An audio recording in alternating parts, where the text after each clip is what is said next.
Time now for sports on 104.7 The Cave. Here's Ned Reynolds. Mike, the intern, Ned Reynolds, on a cold, chilly, rainy Friday. But hey, it's Friday, and we made it through the week. Now, yesterday afternoon, I'm sitting at home. Kid just woke up for a nap, got an alert on my phone. Mike Schilt no longer with the St. Louis Cardinals. According to Mo, it's a difference of philosophy. Now, this is my question to you. Is that a difference of philosophy because we need some pretty big star talent in the bullpen to help this train keep rolling, or we're fine where we are and we don't need to change anything different? What are your thoughts? I think that there is a major fissure of some sort between the front office and the thinking process of Mike Schilt. Schilt has been with the Cardinals organization now for 18 years, so he has a distinct level of how he thinks the franchise should be run. But how he thinks it should be and what the front office thinks it should be obviously are not the same. Am I surprised by all this? Yes, because I really thought he had another year remaining on the contract, and this team has made the playoffs 3 years in a row. This year, a bit of an anomaly, but nonetheless, they did make the playoffs. Am I shocked? No, because I had heard reports, and these are not media reports, these are from friends of mine who have some internal knowledge of how the Cardinals operate, that Schilt had some problems keeping control of the team. That doesn't mean the team didn't like him, but the players, there's a certain level of respect that Major League Baseball players have for guys who did play the game, and Mike Schilt didn't. So maybe that intangible might have had some difference.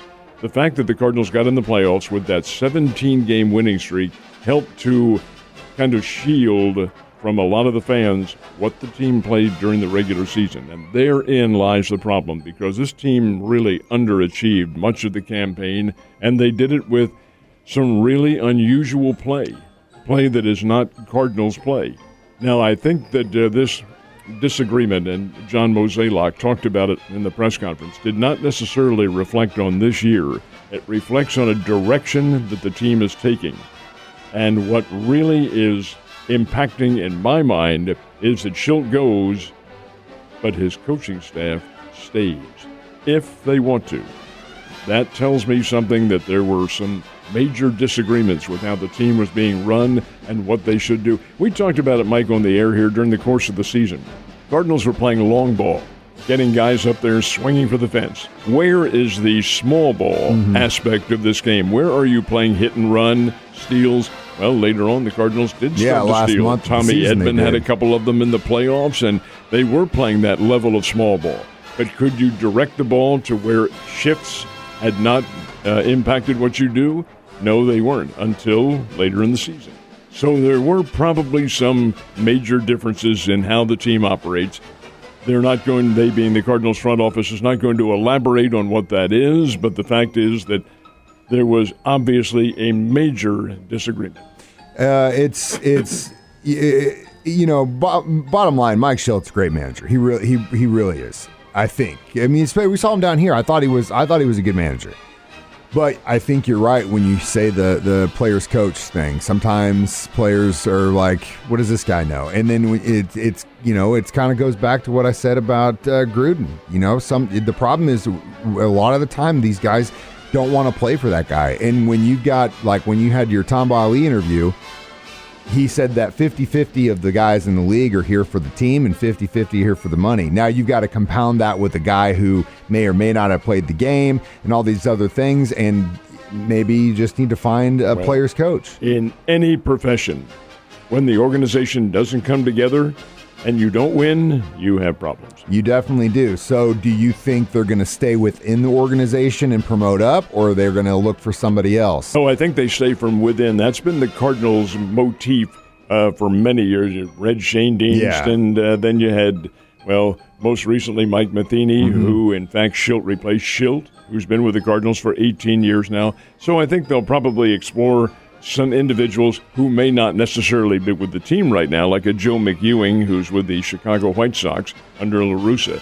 He was an old Cardinal, a guy who played for the team. Stubby Clapp, who is their first baseman at the moment, first base coach, I should say. There is, of course, Jose Oquendo. Yep. But Jose Oquendo might not want it because he does, and we saw him down here with the Springfield Cardinals helping the team through drills this year. doesn't get around very well. He has knee problems.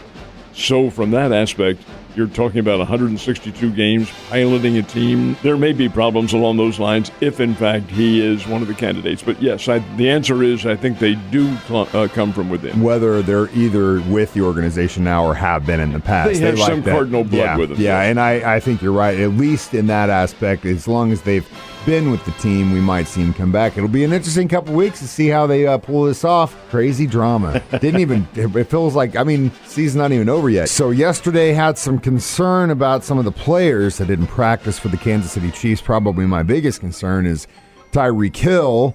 You think he's playing on Sunday? I really do. I think he will get in there. He has a quad muscle injury, and he had that happen to him in the Philadelphia Eagles game. But the remaining factor, Joe Thuney and Chris Jones also didn't practice, along with several others who sat out. And this is the time of the week when you really want those guys in there. Now, there is another practice session coming up today as the Chiefs get ready for the Washington football team. But to have Tyreek Hill on the sideline, that takes away a major offensive weapon, and Joe Thuney, a major part of your offensive line. Chris Jones speaks for itself. Jones, incidentally, has a wrist injury, and that's what's bothered him. Didn't play at all last week. This must be of rather severe consequences. Will they play this week? We'll find out more today and, of course, this weekend when you have to issue the injury report that makes it official. But the fact is that the Chiefs do have some injury problems still, Mike. They're a superior team to Washington. I hope they are, and any given Sunday, though, the way this season's been, my man, I'm not putting any stock in anything until that game's finished and I see a W next to the Kansas City Chiefs, because it's been insane. Speaking of which, when the game started last night for Thursday Night Football, Bucs and Eagles, I was like, oh, God, here we go again. Tampa Bay is going to score 45 points in the first half. But you know what? They didn't. They only scored 28-22. Very close game. Philadelphia kind of had a chance to come back. I think the problem is Jalen is trying to force it a little bit too much, and they're not utilizing what they have. It's not so much that they were too far behind to really make a significant comeback against a team that's pretty good. You don't win the Super Bowl without being pretty good and having some good weapons. But then the Tampa Bay Buccaneers have the ultimate deciding factor, and that's Tom Brady. What did he do when the game was close? Philadelphia's only 6 points down, 28-22. Brady gets the ball with around 4 minutes remaining in the game and takes them down the field and kills that clock. That is beautiful. That's the way you operate a football team. You don't go for all the big Hail Marys and all that. No, you play a good, constructive level of football, and really not just in football, in any sport. And Brady took them through that storm. Philadelphia is not all that bad a team. They aren't in the caliber of the Tampa Bay Bucs nor the Kansas City Chiefs, anything like that. But they'll make some noise. This is their fourth loss. Still have the Cowboys to play in Philadelphia. Still have the Giants and Washington to play a couple of times. It would be surprising to me to see this team come forth and maybe do some things. But the fact is they're tough, but not quite tough enough to get over the hill. Jalen had some nice stuff last night, but then again, there are certain things that my head just can't get around, and the fact that you got Miles Sanders on that team, and they are not utilizing him at all. And the only reason I'm focusing on this is because I've got him on one of my fantasy teams. And it's crazy, though, dude. You're talking about a player like this touching the ball 4 or 5 times a game. What the hell is going on? I'll tell you exactly why. Because their offensive line is in shambles. It's just, it's heartbreaking. You have to have big horses up front. Philadelphia does not have them. They can't offer any protection. Jalen's running for his life. That's exactly what I'm talking about. Because the O-line isn't there. The O-line can't create any holes for him. That's where they have problems. That's where they need to make corrections. There was a play early on in the first half where I don't remember what number for the Eagles. Dude just ran right by him. And I'm like, what the? It was like 3-second delay where he realized, oh my God, and he was already gone. And it just, frustrating. But hey, you know what? At least it wasn't a complete blowout like I thought it was going to be. Last but not least, Game 5, Giants, Dodgers. Kind of feel like the bad guys won, Ned. there wasn't really a good guy, but I think of both baddies, the baddest of the baddies won. 106 wins beat 107 wins, and you're all drawing very fine, thin line between the two of them. The Dodgers win the game 2-1 on a base hit by Cody Bellinger in the top of the ninth inning. Now, the game goes to the bottom of the ninth, the game being played at Oracle Park in San Francisco, and the Giants get a runner on first with 2 outs. Batter, who you never know what's going to happen, of course, who is pitching? Max Scherzer in relief. First time he's ever pitched in relief. He's in there in the ninth inning because this game means everything as far as advancement is concerned. Throws a pitch on the outside. Batter takes a half cut, holds on. Pitch is called a ball. Catcher says, check with the first base umpire. First base umpire rings him up, strike 3. You take a look at the replays. That was not a check swing. It was a fully stopped swing.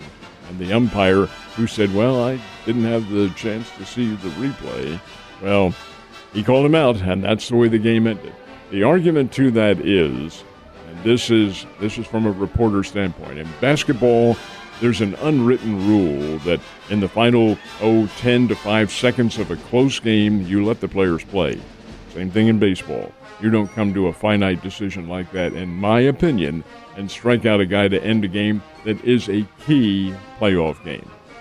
So, as a result, it's the Dodgers against the Atlanta Braves. They'll start tomorrow. The American League Series starts tonight with the Red Sox and the Astros. The 2 winners there are in the World Series. Man, I got no dogs in that race, but at the same time, it's just to have it in line. Actually, I know exactly what that's like because a couple years ago, I was at an AFC Championship game when my team lost because of a coin toss. So I know all about it, actually. And that better never find his way in Northern California anytime soon. You say lost on a coin toss. They lost to Tom Brady. And a coin toss. I mean, that rule got changed after that game. It did. Ned, you have a great weekend. Ned Talk starts at 10 a.m. Chiefs, Washington on Sunday, 10 a.m. The crew will be here. We'll do our pre-game show, and we'll talk about a Kansas City Chiefs more than likely victory. Go Chiefs.